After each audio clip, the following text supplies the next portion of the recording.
Je m'appelle Isabelle Staron-Tutugoro.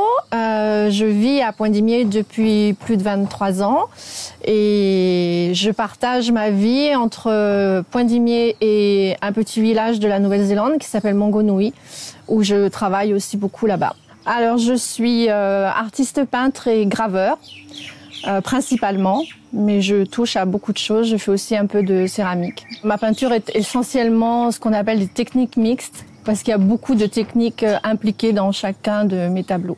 Alors, ma vocation, ça va être un peu bateau de dire que j'ai toujours peint depuis que je suis toute petite, dada, mais c'est la vérité. J'ai eu ma première expo, j'avais 14 ans, dans mon village natal. Mais j'ai toujours su au fond de moi qu'un jour ou l'autre, je deviendrais artiste. Il y a plusieurs moments forts dans mon parcours, mais je pense que ce qui a vraiment aidé ma carrière, c'est le fait d'avoir travaillé beaucoup avec d'autres artistes en Nouvelle-Zélande, des artistes de renom qui m'ont aidé, qui m'ont dirigé, qui m'ont permis d'améliorer mon travail parce que je suis autodidacte, j'ai jamais fait d'école d'art. Et c'est ce que j'appelle un peu l'école de la rue, mais c'est la meilleure des écoles. Mon univers premier, c'était les scènes de la tribu, puisque je passais beaucoup de temps dans la famille, à la tribu.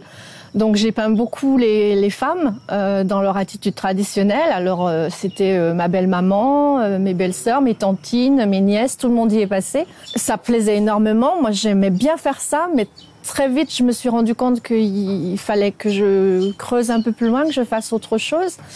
Et avec mon époux Joachim, on a commencé à s'intéresser énormément aux pétroglyphes, parce qu'il y en a beaucoup dans la vallée de Nambaye, qui est la vallée originelle des Tutugoro. Et là a démarré ça a été un virage dans ma carrière. Les pétroglyphes, les lapitas, les bambous gravés. Depuis une bonne décennie maintenant, ce sont ces trois sources d'inspiration qui m'animent, quoi. Alors j'ai eu peut-être plus des difficultés côté matériel, parce que c'est pas toujours évident de trouver les bons matériaux qu'on a envie d'utiliser, mais j'ai pallié justement à ça en trouvant en explorant, en expérimentant et en faisant des nouvelles techniques.